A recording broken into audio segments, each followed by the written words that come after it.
So this is a series that I've wanted to do for a while. I have really wanted to go through kind of the music I listened to during the year, what was my favorite, and what was my least favorite, give you my top 10 favorite songs, artists, and albums that I listened to this year.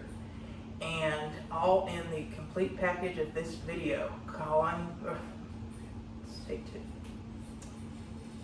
It's all going to be in this video that I'm calling SCOTTify Wrapped. Stay tuned. Hey music fans, and welcome back to Sound Lab Studios. Today I'm going through my SCOTTify Wrapped for 2024. My top 10 favorite albums, artists, and songs of this year that I discovered. This is, to clarify, not artists, songs, and albums that came out in 2024, but either that I first discovered this year or maybe that I've listened to once or twice in the past but really didn't really appreciate until now. I know a few of the albums on this list I listened to maybe one time before, but this year really made a big difference. It was almost like rediscovering them. So before we get into that, I'm just going to go through my music journey this year, who all I listened to, and kind of in the order that I listened to them in. So to start, we're going to go way back to January of 2024, where I had, in 2023, listened to an album called Close to the Edge by Yes, and a lot of albums by the Alan Parsons Project. And so because of that, I thought, you know what, this is going to be the year that I get into progressive rock and really dive deep into that genre. So I thought I'm going to start with Yes, because Close to the Edge really blew me away. I listened through the albums of Yes, and man, were those something else. Fantastic musicianship in Yes. I love how complex they can be sometimes. Sometimes that's kind of the downside of the album, like Tales from Topographic Oceans. Great musicianship, but it's a little too complex, it's a little too long. But then you got stuff like Relayer and Fragile, even 90125, like just great musicianship on display, and really this mind-blowing musicianship there. When I was done with Yes, I decided to check out King Crimson, because Briar from Briar's Music Showcase keeps talking about In the Court of the Crimson King, the album cover where the guy's face is like, and so I listened to that album, and man, I really loved that album. I thought that album was super cool. That led me to check out Emerson, Lake and Palmer, because Greg Lake was the lead vocalist, and so I started listening to Emerson, Lake and Palmer. Man, fantastic band there. It's a trio, progressive rock trio. Musicianship is just next level. Super complicated, complex stuff. Carnival 9 is one of the most mind-blowing things that I've ever heard. I don't think that Carnival 9 or anything by ELP is going to be making my list, but I do wanted to mention them as a strong honorable mention because, man, they're just fantastic. I love, from their first album, Lucky Man is a fantastic song. The Three Fates, Tank, Knife Edge, just fantastic. Trilogy, that's a great album as well. But Brain Salad Surgery is really where the really good stuff is. With the aforementioned Carnival 9, Still You Turn Me On, that's a great ballad. Basically that whole album is just mind-blowing. Works is kind of an interesting album. It's a double album, so you got the Emerson side, the Lake side, the Palmer side, and then the Emerson, Lake, and Palmer side. And yes, the Emerson, Lake, and Palmer side is my favorite. The other stuff was still pretty good. I didn't listen to anything after Works. Didn't hear Love Beach. I hear that's an infamous album. But then I listened to more King Crimson, and that's kind of where the progressive rock stopped. Whenever I got to Wake of Poseidon, kind of sounded like In the Court of the Crimson King too, so I was like, okay, just kind of more of the same, nothing new here.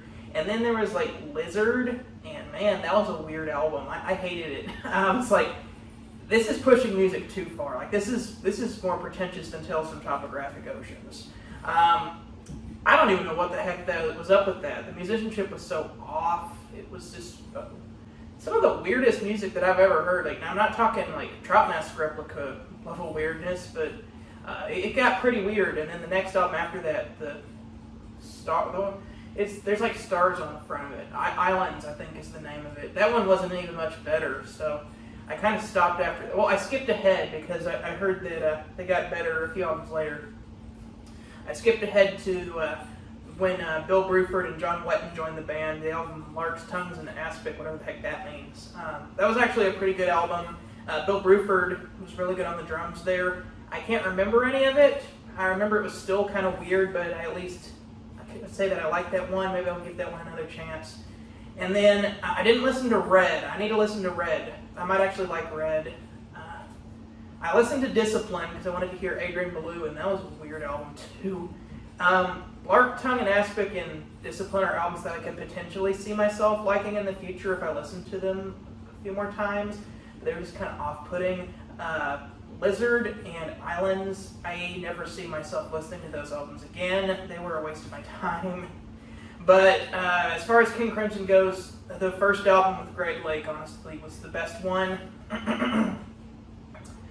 And then I told myself, yeah, time to do something a little bit more commercial sounding. Well, before that, I still stuck with the progressive rock because I'd listened through the discography of Genesis before, but the only stuff that really stuck with me was the Phil Collins pop stuff in the later years. So I thought, you know what, I'll go back and I'll listen to the Peter Gabriel progressive rock era of Genesis and just re-listen to all of their albums. And man, I found out that I was missing out. It's the Peter Gabriel era of Genesis. After listening to Yes and King Crimson and Emerson, Lake and Palmer, I was like, I finally wasn't prepared for this stuff. Like, it's mind-blowingly fantastic. Other than From Genesis to Revelation is not really my favorite. I still haven't listened to Calling All Stations, but I'm prepared not to like that one because who would want to listen to a Genesis album without Peter Gabriel or Phil Collins on it? Not me. But the Peter Gabriel era of Genesis, love that. I love Lamb Lies Down on Broadway. I love Selling England by the Pound. Even Trespass, really underrated album. Nursery Crime, man, I really slept on Nursery Crime. That album's amazing. Foxtrot, I mean, yeah, I listen to Supper's Ready every now and then, but I'm able to appreciate the whole Supper's Ready song now. And then even the progressive stuff with Phil Collins later on, like Wind and Wuthering and Trick of the Tail, and the live album, Seconds Out. I listened to that I don't know how many times this year. That album is amazing. I actually like when Phil Collins sings old Peter Gabriel stuff. I actually really like that. But then I also found some more underrated albums that I had listened to once before, but really, they really just didn't hit till now. Like, and then there were Three. That's a great album. We Can't Dance. Man, Fading Lights. I forget about Fading Lights. That song is that's one of my favorite Genesis songs now. Is Fading Lights. It's so good. Great way to end their discography. Well, if you don't count Calling All Stations, Fading Lights is a great way to end their discography. But Genesis, I listened to so much Genesis this year. The song Ripples, whenever I listened to Trick of the Tail, that really had a special meaning to me. And so, but the logical progression from Genesis was Peter Gabriel's solo work. I only listened to the first two albums. I need to finish the Peter Gabriel solo discography later because I really liked what I was hearing there. I don't know why I didn't finish it, but the first album is a masterpiece.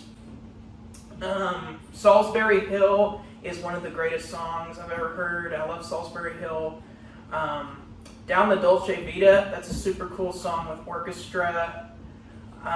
Here Comes the Flood. Man, the first Peter Gabriel album is fantastic. I don't remember anything from the second one. I probably need to go back and listen to that one again and then continue through the Peter Gabriel discography. I've heard So before. I know So is a fantastic record. I like that better than a lot of Genesis records, actually. But I don't need to give Peter Gabriel another chance. I think the reason I stopped is because I started listening to Phil Collins' solo albums because I like Genesis so much. And man, Phil Collins has an incredible solo career. I mean, Face Value right off the bat, fantastic record. In the Air Tonight, I Missed Again, so good. But I like his second album even better, Hello, I Must Be Going. That, man, I listened to that record I don't know how many times this year. You Can't Hurry Love's the big hit off of there, but honestly, there's a lot of songs I like better than that. I Don't Care Anymore, that's probably my favorite song on that album. But Love I Don't Care Anymore. I don't care anymore. I don't care no more. I listened to that song I don't know how many times. Do You Know, Do You Care? Really cool. The whole album is just fantastic. If you haven't listened to Hello Must Be Going by Phil Collins, check that out. It's a real hidden gem in his discography because I don't hear a lot about the songs on that album. Also, but seriously, that's another Phil Collins record that I don't hear a lot about. I mean, I've listened to No Jacket Required before, so I'm not really going to talk about that one. But seriously, man, that is a fantastic album. It is not going to be in my top 10 list. I do have the record now from 1989, which is actually kind of rare, which I think is cool. But that's a great album. I mean, Another Day in Paradise is a big Phil Collins song. I Wish It Would Rain Down. That is another fantastic song on there. Father to Son, that's a great song there. Hang In There Long Enough, the opening track, that's a really funky number. I like the whole album, but seriously, it's really underrated. And then after Phil Collins, I really started listening to Foreigner because I made the connection that Ian MacDonald, who played the saxophones on the King Crimson album, was actually in Foreigner later on. So I thought, you know what, I need to listen to something more commercial now that I've been listening to all this progressive rock. Let's go with the band that people pick on so much for being too commercial and had a member of a progressive rock band in it, Foreigner. So Foreigner's first album is amazing. So many big hits on there, like Feels Like the First Time, Cold as Ice, Star Rider, Long, Long Way From Home. The deep cuts on there are amazing as well. We got stuff like At War with the World, Woman Oh Woman, I'm a Fool for You Anyway. Like, it's a perfect record. It's amazing. Like, I'm surprised that that's their first album. Those guys, a lot of them were in bands before, and it kind of shows because they seem a little too experienced for that being their first album. The second one is almost as good, Double Vision. I love Double Vision. The title track is classic. It's got Hot Blooded. There's a lot of underrated songs on there too. Blue Morning, Blue Day. That was a single, but I don't really hear that one brought up very much. And then Foreigner, well, Head Games, terrible album cover, but the album is pretty good. Foreigner 4, that's probably my favorite Foreigner album, is Foreigner 4. That's perfect all the way through and contains my favorite Foreigner song, Waiting for a Girl Like You. It's also got Jukebox Hero, which I love. Don't Let Go and Break It Up are super underrated songs. Check those out if you haven't. It was Agent Provocateur, I think is the name of the next album. Kind of difficult title there to pronounce. That's got I Want to Know What Love Is. That's one of my favorite Foreigner songs as well. That's a really underrated album. I like that one as well. Tooth and Nail is a really great song. The whole album there is just really underrated. I need to give that one another listen. I'm forgetting the songs on that album, but I remember liking pretty much all the songs on that album. And then Inside Information, that one's okay.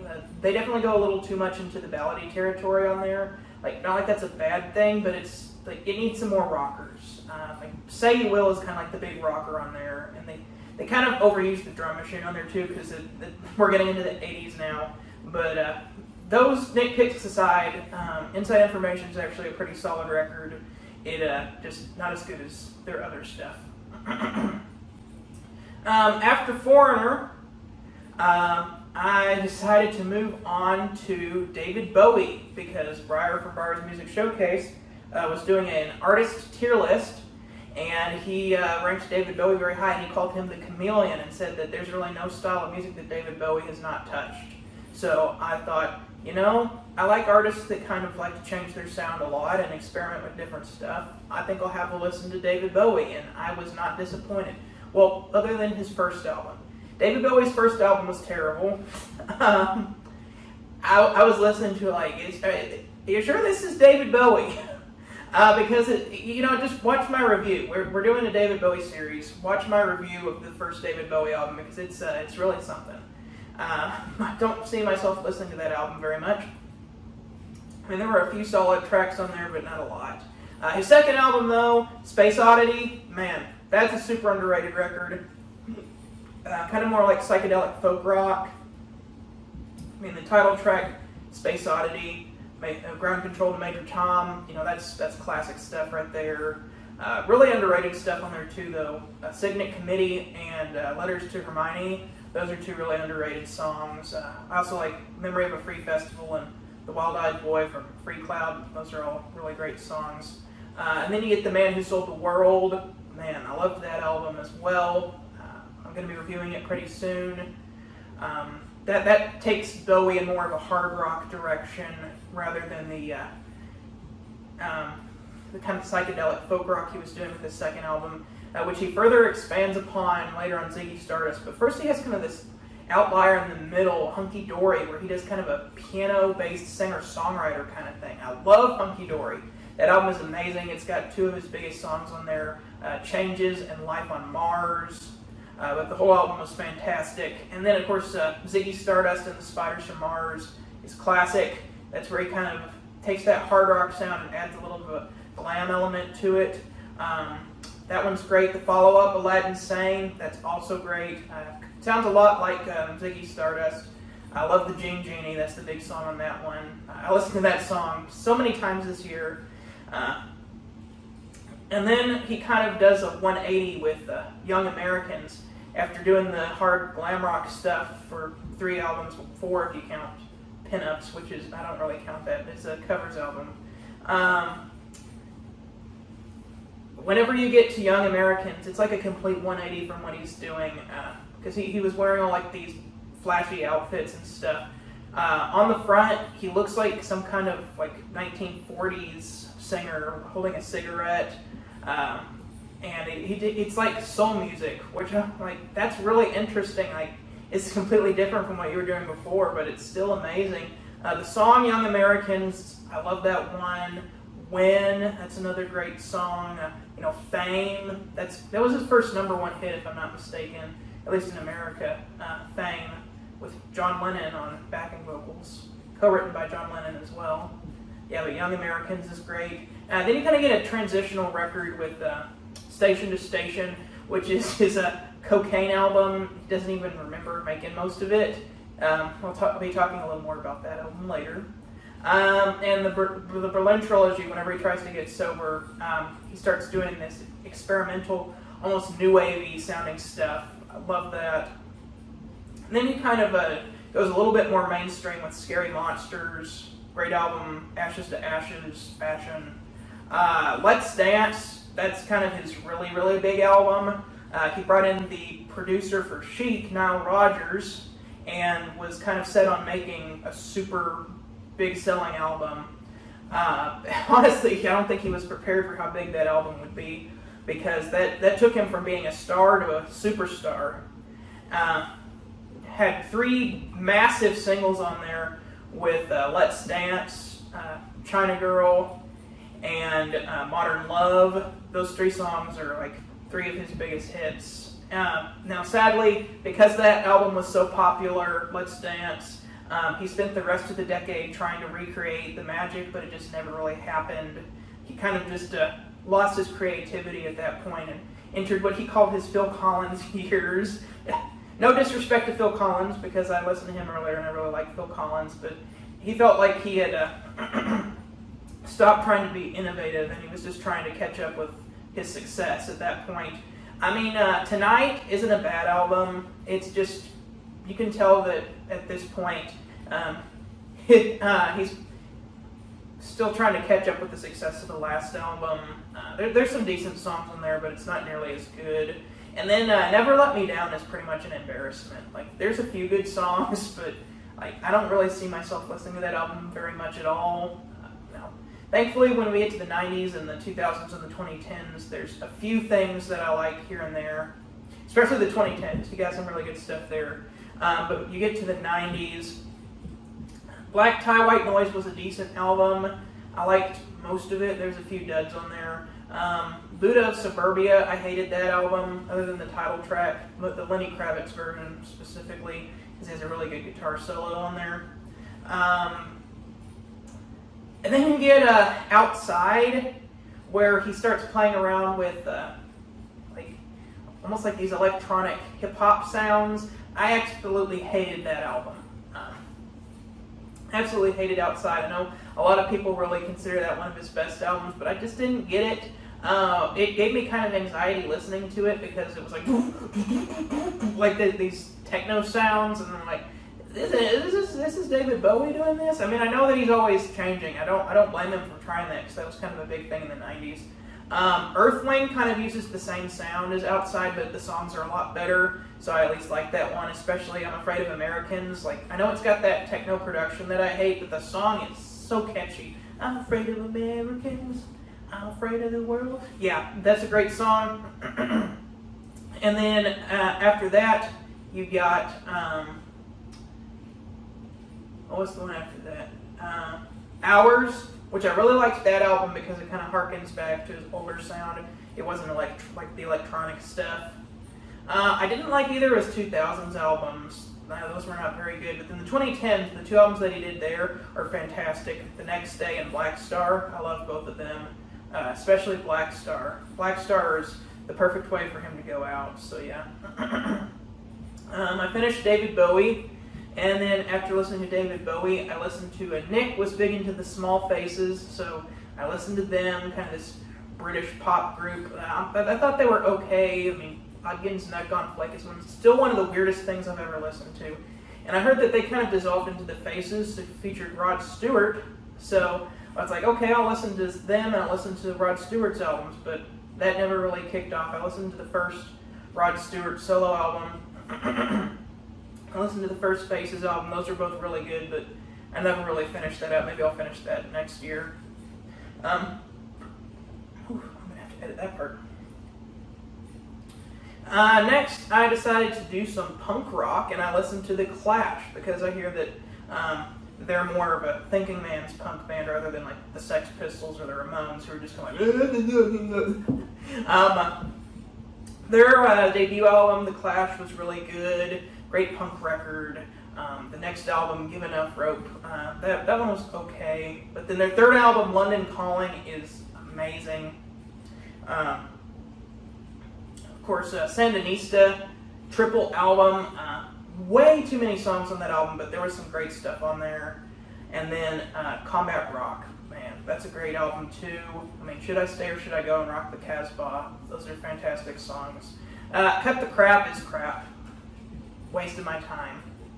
But after listening to The Clash, or I guess while listening to The Clash, Jason was making his top 100 albums list, and so on his list there were two albums by Coldplay, who's a super big modern artist, and I thought, you know, I might as well try them out because I need to listen to some modern music, and maybe I'll find some modern music I actually like. And guess what? I loved it. I listened to all four of Coldplay's albums from the 2000s. I'll be listening to all of their other albums later this next year.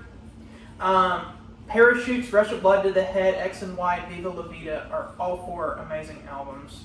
And then I kind of closed this year out by listening to Bob Dylan's 1960s albums, everything from his debut all the way up to Nashville Skyline. All of those albums were amazing.